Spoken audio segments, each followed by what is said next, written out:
کہتے ہیں زندگی میں پیسہ ہر انسان کی ضرورت ہوتا ہے اور ہر ایک انسان اپنی ضرورتوں کو پورا کرنے کے لیے در بدر کے دھکے کھاتا ہے۔ اور یہ ایک ایسے انسان کی کہانی ہے جس کا نام فہد ہوتا ہے۔ فہد ایک سادہ انسان ہے۔ اس کا والد کڈنی فیلئر کا شکار ہوتا ہے اور اس کی بہن سارہ اس کے لیے سب کچھ ہے۔ فہد رات کے وقت ایک کال سینٹر میں کام کرتا ہے اور دن کے وقت کار ٹیکسی چلاتا ہے۔ اس کا باس اس کے ساتھ ہمیشہ بدتمیزی کرتا ہے اور بدسلوکی سے پیش آتا ہے۔ ایک دن فہد کال سینٹر میں اپنی سیٹ پہ بیٹھا کال سن رہا ہوتا ہے۔ وہ بہت زیادہ دماغی تھکان کی وجہ سے کالر کی کال سنتے سنتے خاموش ہو جاتا ہے، کیونکہ فہد اپنی اس ڈیلی کی روٹین سے بہت پریشان ہوتا ہے۔ وہ اسی پریشانی کے عالم میں کالر کی کال کو کٹ کر دیتا ہے، جس پہ IT ڈپارٹمنٹ فہد کی شکایت باس سے کر دیتی ہے۔ فہد کا باس فہد کی شکایت کو سیریس لیتے ہوئے فہد کو اپنے روم میں بلاتا ہے۔ باس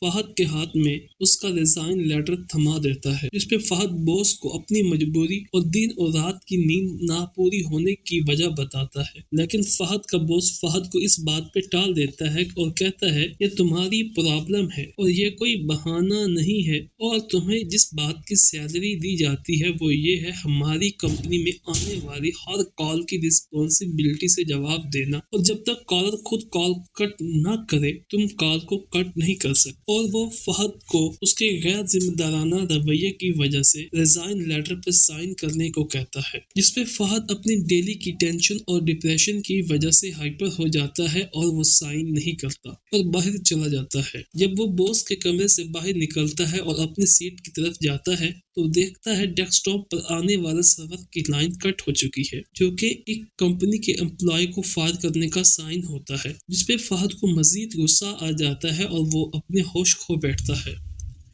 اور وہ فائر ایکسٹینشن میں موجود کاربن ڈائی آکسائیڈ اپنے باس کے اوپر پمپ کرتا ہے، جس پہ فہد کے خلاف کورٹ میں کیس رپورٹ ہو جاتا ہے اور پولیس فہد کو پکڑ لیتی ہے۔ اب فہد کی ضمانت اس کا دوست کرواتا ہے جو کہ بچپن میں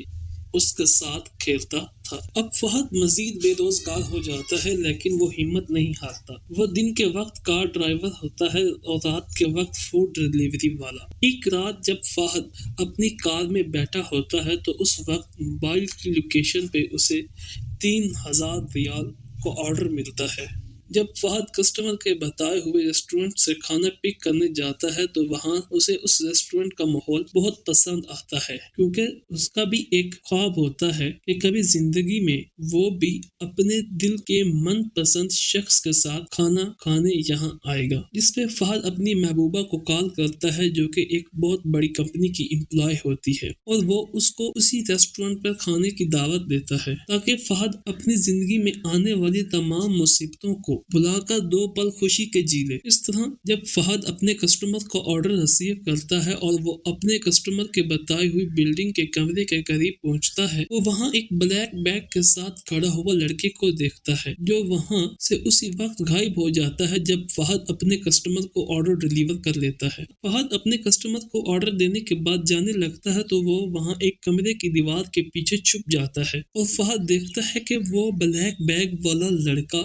اگین دروازہ بجاتا ہے جہاں پہ فہد نے آرڈر ڈیلیور کیا تھا۔ فہد چپکے سے دیکھتا ہے کہ بلیک بیگ والے لڑکے نے کسٹمر کے ہاتھ میں 2 بوتل پکڑائی ہیں۔ کسٹمر نے اس بوتل کے پیسے فہد کی سوچ سے بڑھ کر دیے ہوتے ہیں، جس پہ فہد کو بہت حیرانی ہوتی ہے اور وہ من ہی من میں سوچنے لگ جاتا ہے کیا تھا ان بوتلز میں جن کی قیمت ایک عام انسان کی پہنچ سے بھی بہت دور ہے۔ وہ اسی بلیک بیگ والے لڑکے کا پیچھا کرتا ہے۔ جب فہد اس کا پیچھا کرتے اس لڑکے کے گودام کے قریب پہنچتا ہے تو وہ اپنی جان خطرے میں ڈالتے ہوئے اس گودام کی دیوار پر سے کود کر گودام کے اندر چلا جاتا ہے۔ وہاں پہنچنے پہ فہد کو اسی بوتل کی حقیقت کا پتہ چلتا ہے جو کہ الکوہل کی بوتل ہوتی ہے۔ اب فہد اپنے آپ کو غریب کی زندگی سے نکال کر اپنی حالت کو بہتر کرنے کے لیے وہاں سے الکوہل کے 10 سے 12 کریٹ اٹھا لیتا ہے اور وہ ان کو ایک خفیہ جگہ پہ چھپا دیتا ہے، کیونکہ جب تک فہد ان بوتلز کو